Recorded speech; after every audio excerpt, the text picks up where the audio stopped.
Hello and welcome to the Stories of Northern Life from the Sault Ste. Marie Museum. The city of Sault Ste. Marie has a long history of hockey, skating, and curling, and the love for the sports.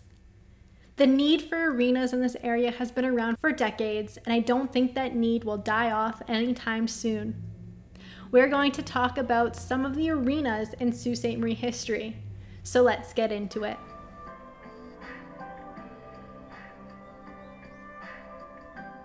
The Sault Memorial Gardens opened its doors February 1949. The Gardens was one of the first Northern Ontario arenas to have artificial ice, and it seated 3,990 spectators. The arena was built as a war memorial and hosted several teams over the years, but was primarily home to the Sault Ste. Marie Greyhounds of the Ontario Hockey League. But before we get into the Sault Memorial Gardens, what did the Greyhounds use before the Sault Memorial Gardens was built? The Gouin Street Arena, home of the Greyhounds from 1920 to 1948, which was located not far from the Sault Museum, on Gouin Street, of course. Recognized today as the small street off East that tucks behind the current East Street Pizza, the old downtown Mrs. B's Pizza and Snack Bar. In its place, you can now find apartment buildings. Believe it or not, it was still not the first skating rink in Sault Ste. Marie. After the community rink burned in 1910, they needed to build a new one, being the Gouin Street Arena. It opened to the public on January 6, 1913. The arena not only had an ice rink for skating and hockey, but it also featured a curling rink, making it a dual-purpose arena. In addition, during the summer months, the skating ice was removed, and the local farmers market moved into the arena, as well as the curling ice surface was transformed into a roller skating rink.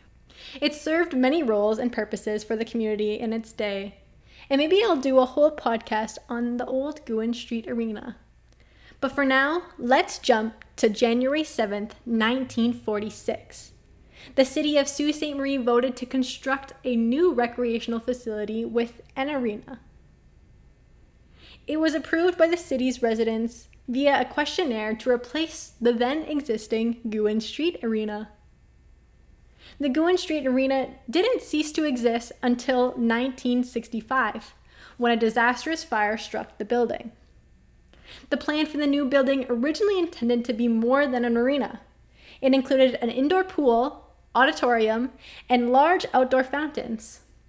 Somewhere along the way, the pool, auditorium, and fountains got knocked off the list.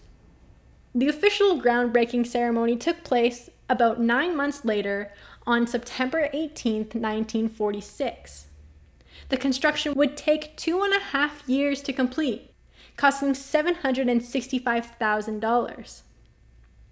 The official grand opening was on February 20th, 1949, and brought in a crowd of 8,500 people. The design of the front of the gardens was representative of streamlined modern style architecture, using straight lines and curved forms. The main entrance and lobby were on the first floor at street level, with cast iron gates through which spectators filed in to have their tickets taken. Just inside the gates were concessions and entrances to the 4 sections of seating areas. All the seats were wooden benches and painted a light blue color. The seating included the main concourse around the top and an aisle around the boards at ice level to move around the arena, though the hockey team benches and penalty boxes were also in the same aisle. The Sault Memorial Gardens, as I mentioned before, was dedicated to the community members that passed at war. High above the ice was a fresco featuring stained glass panels and a bronze angel in memory of the fallen. As well as in the memorial tower, there were all the names of the war heroes hung on the walls with evergreen wreaths. For over 50 years, it served as a venue for large-scale entertainment and sporting events, as a memorial to local citizens who lost their lives in the war. The Sault Memorial Gardens is also home to the proudest moment in Sault Greyhound history. It took place on May 23, 1993, when the club won its first ever Memorial Cup championship. The Hounds, who entered as the host team, defeated the OHL champion Peterborough Petes 4-2 in front of over 4,500 fans at the Sault Memorial Gardens. The Memorial Gardens was demolished in 2005 to accommodate the new Steelback Center, later named the SR Center and now the GFL Memorial Gardens. The Steelback Center was the name given to the arena by Steelback Brewery, which actually surprised me in that Steelback was not related to the steel plant. It was in fact a Canadian-based and owned brewery located in Tiverton, Ontario, on the shores of Lake Huron. It ceased operations in 2010. In July 2008, Steelback Brewery ran into financial issues and ended its contract with the city of Sault Ste Marie. SR Steel Algoma bought the naming rights for 10 years, and a new arena name was born. Then came the GFL Memorial Gardens. They named it GFL because of a man named Patrick Dovigi, the founder and owner of GFL, Green for Life Environmental Inc. This man is from Sault Ste. Marie.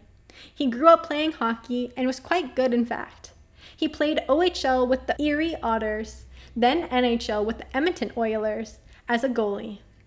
He later became a CEO and built up a successful waste management company. And then the renaming of the SR Center was a big deal.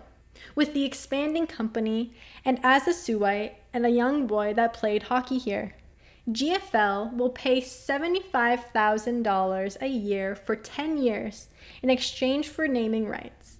In addition, GFL granted the arena with 50% discounts on all waste and recycling containers. This name change truly allowed the legacy of the Memorial Gardens to live on. The now GFL Memorial Gardens isn't just home to the Greyhounds. In 2010, it hosted the prestigious Scotties Tournament of Hearts Canadian Women's Curling Championships. And in 2012, it hosted the CARHA, a major recreational hockey tournament that features teams from around the world. Of course, it also had hosted dozens of major artists including Elton John, Kiss, the Backstreet Boys, and the Tragically Hip. All of these arenas through time became more than just an arena. They were places the city was proud of and felt a little more like a community center than an arena. Because whether you were gathering to watch the Greyhounds play hockey, see your favorite band, or even go to the local farmers market, they all represent a meeting place and a place dedicated to feeling a part of something and bringing a sense of togetherness. While each arena got up in age, it was a place where generations grew up, memories were made, and championships were won. And one thing's for sure, that this community will not let much time pass before another arena will be built in place of the other. Thank you so much for listening today, and I hope you learned a little something new about arenas in Sault Ste. Marie history.